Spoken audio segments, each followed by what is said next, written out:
En el momento en que fue traicionado, Jesús miró a los ojos de quien lo entregaba y dijo, amigo. ¿Puedes imaginar algo así?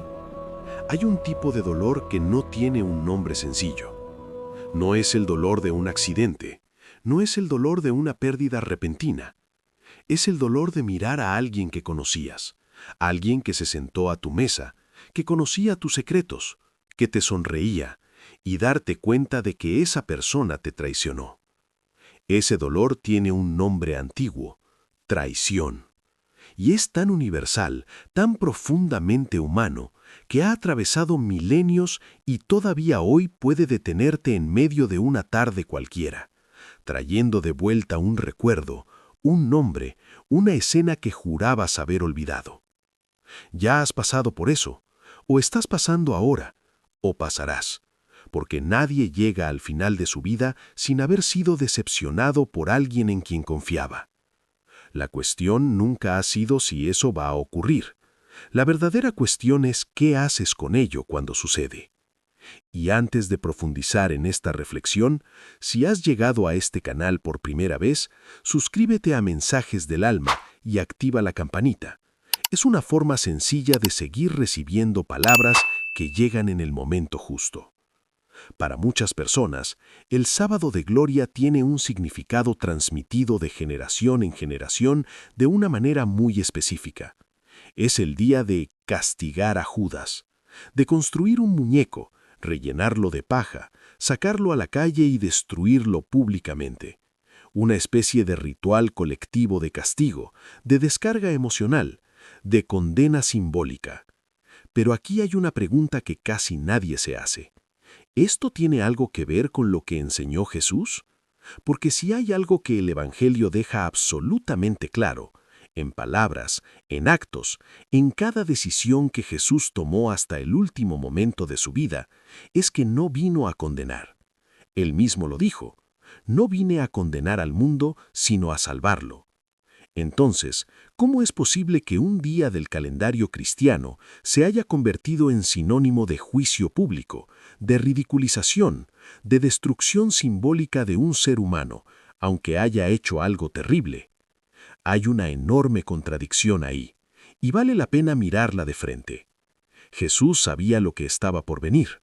Había orado hasta sudar sangre, tal era su angustia.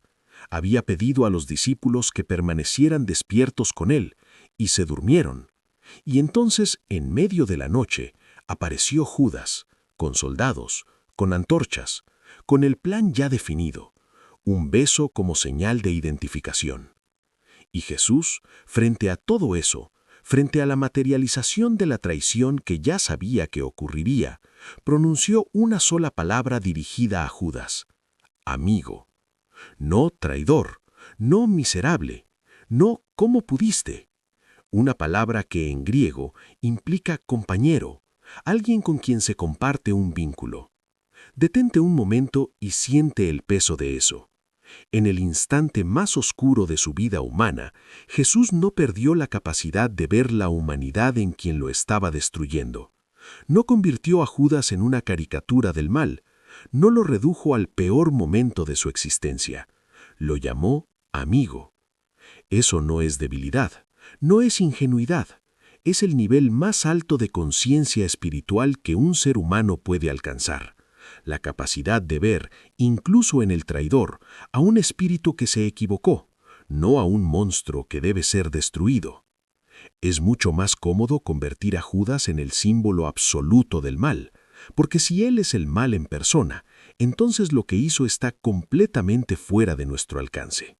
Nosotros nunca haríamos eso jamás. Nosotros somos distintos, somos mejores. Pero la historia no nos deja ese consuelo por mucho tiempo.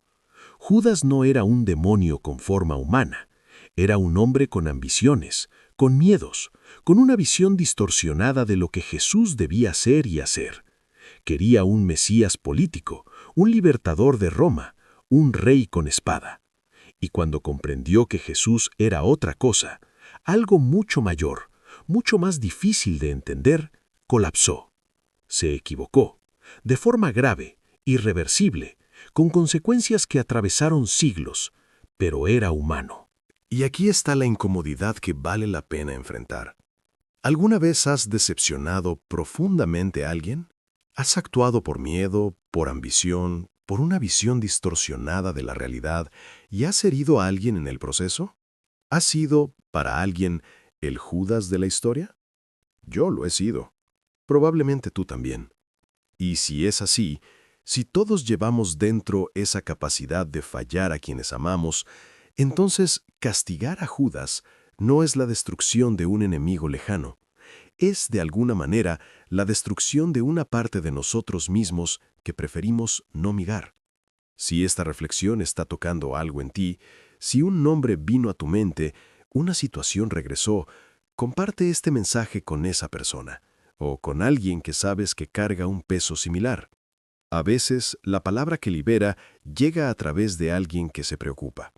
Volvemos entonces a la pregunta inicial. ¿Qué haces cuando alguien te traiciona? La enseñanza de Jesús no es ingenua. No dice finge que no pasó nada. No dice vuelve a confiar igual que antes. El perdón no es amnesia. El perdón no es la obligación de volver a colocar a alguien en el mismo lugar que ocupaba antes de herirte. El perdón es una decisión interna. Es negarte a permitir que el error del otro siga envenenando tu presente. Es soltar la piedra, no necesariamente para abrazar a quien la lanzó, sino para dejar de cargar su peso. Hay una gran diferencia entre reconciliación y perdón. Puedes perdonar sin retomar la relación, puedes soltar sin exponerte, puedes desear el bien sin convivir. Son decisiones legítimas que dependen del contexto y de tu seguridad. Pero el resentimiento, ese sí, no tiene una versión saludable. No castiga a quien falló, consume a quien lo sostiene. Existe una enseñanza espiritual profunda que dice que cuando enviamos pensamientos de rabia y rencor a alguien, somos nosotros los primeros en sentir el efecto de esa energía. La cuerda no solo hiere a quien ata, también quema las manos de quien la sostiene. Soltar no es perder, es liberarte. El Evangelio nos deja una instrucción que muy pocas personas aplican de verdad. Resuelve los conflictos mientras aún hay tiempo. No dejes que el sol se ponga sobre tu enojo. No porque sea fácil, sino porque el tiempo es lo único que, una vez que pasa, no regresa. ¿Conoces a alguien con quien llevas meses o años sin hablar? ¿Alguien con quien la última conversación terminó en discusión, en dolor, en un malentendido nunca resuelto? Hay una herida específica que solo aparece cuando alguien se va. La herida de lo que no se dijo, de la llamada que no hiciste, de la conversación que pospusiste porque pensabas que habría tiempo.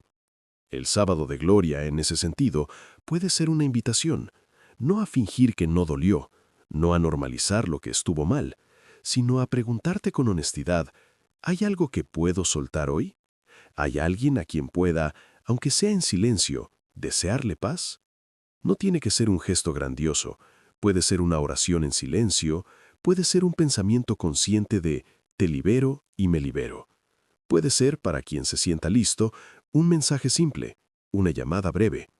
A veces lo que parece imposible comienza con un gesto pequeño que nunca imaginaste poder hacer. Y aquí llegamos al punto más difícil de todo esto.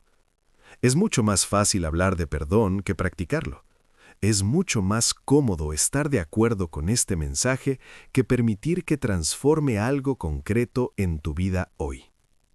Jesús tenía una palabra precisa para esa distancia entre lo que se dice y lo que se vive: hipocresía. Y no la usaba para atacar, sino para despertar, para llamar a las personas de vuelta a la coherencia entre lo que creen y lo que hacen. El verdadero sentido del sábado de gloria no está en la calle, está dentro de ti. No se trata de destruir un muñeco de paja con el nombre de Judas. Se trata de identificar qué parte de ti aún condena, aún se aferra, aún no ha soltado, y elegir conscientemente un camino diferente. Porque el Cristo que resucitó el domingo no lo hizo con rencor, resucitó con paz. Y lo primero que dijo a sus discípulos, aquellos que huyeron, que negaron, que durmieron mientras él agonizaba, fue: la paz esté con ustedes.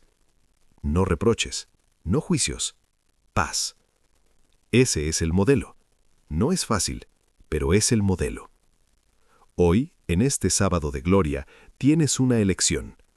Puedes pasar el día castigando a Judas, ya sea el de la calle o el que vive en tu memoria con el rostro de alguien que te decepcionó.